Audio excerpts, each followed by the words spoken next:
my channel, Carolyn. This is Carolina, and today's video is gonna be part 2 of the how to train your voice as a transgender woman. First, I wanted to start with an exercise that I started doing after I started doing the counting of the numbers before bed, or whenever I have some time off. I can read a book and I can actually read it out loud, and I can make an effort to bring my voice up, helping myself, you know, maintain that tone, maintain that pitch for as long as I'm reading that book, just to see if I'm able to stay speaking in that tone for that long and in that pitch.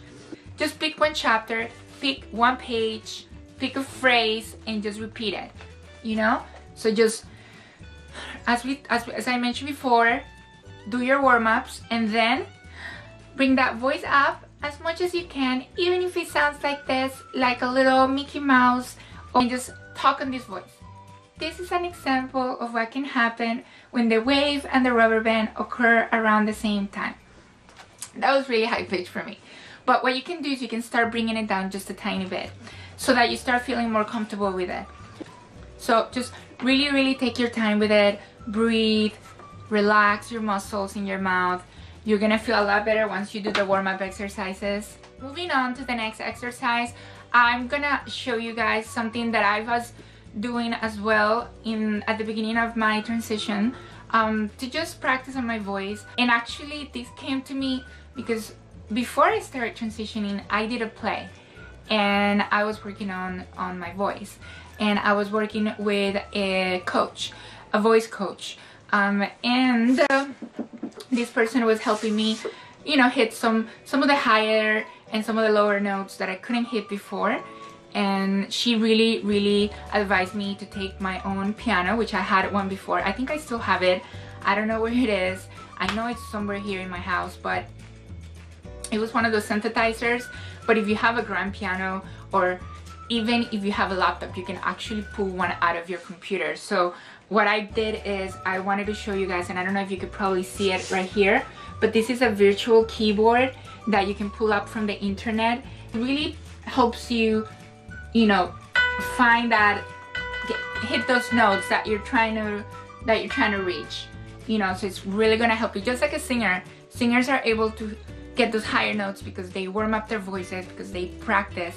So take a piano just like this one and just start doing some vocals with it, you know.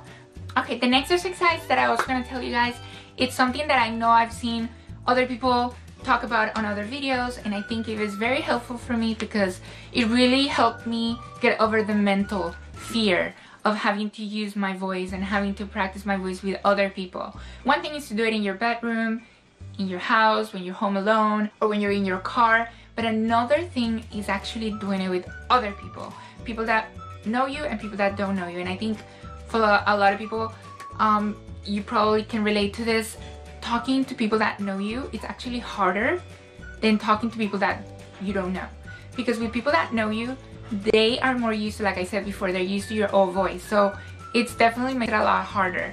Now what I'm gonna advise you is not that you shouldn't talk to the people that you know in your new voice, or the voice that you're practicing or that you're training for, but I want you to try to find opportunities to use your voice with other people.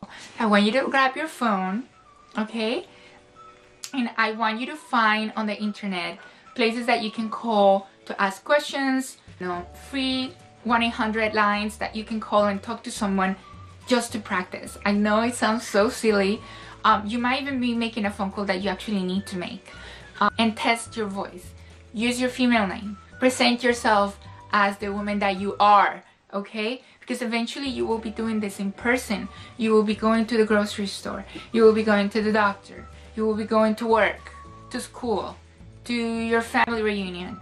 You know, we're gonna have to get over that fear and then finally just talk and use the voice that we have been training for. So that's another exercise. I want you to just take a big breath, warm up your voice, like I said, warm up on your technique, work on your technique.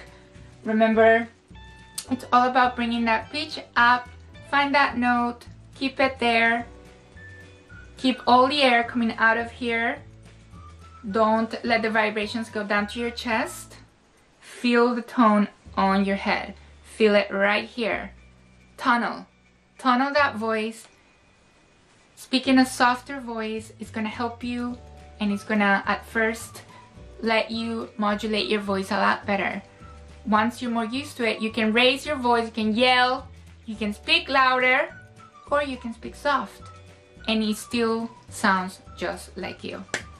Okay, so this is it for today's video. I hope you guys liked it, and I hope you guys got some good information on how to train your voice as a transgender woman. Remember that I will be posting one more video, third video, volume 3, how to find your female voice as a transgender woman. So stay tuned, and remember that you do this for yourself and nobody else, okay? So whenever you feel comfortable with it, stop. You have achieved your goal, be happy, and keep living your life. Don't get caught up on something like this, okay? Everyone sounds differently. Just because you don't sound exactly like someone else doesn't mean that you don't have your own beautiful, unique voice that makes you and that gives you personality. Don't feel down. Keep working at it, and you will achieve what you want. Remember, it's up to you. So thank you guys, and until next time, I'll talk to you soon. Ciao, ciao.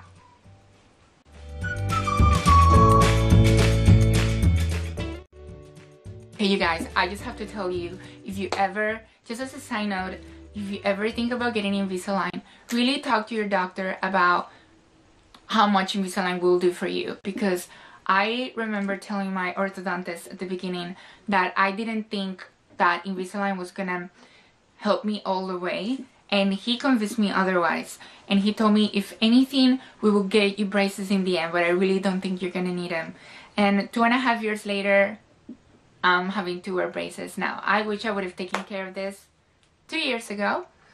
And you know, I'm in my late 20s. I don't want to be wearing braces, but I'm okay with wearing them because it's only for 6 months and I just want to get it over with. But I'm just telling you as a side note, please, please, please talk to your orthodontist and really tell them what your expectations are, and tell them to really be honest with you. Because if you need to get braces instead of Invisalign, get them now and get them over with. That way you don't have to do it later after you have after you've paid Invisalign and you've been with them for years, and then it's, you know, back to square one. So that's it.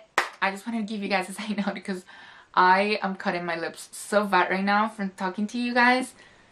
This is terrible. Oh god.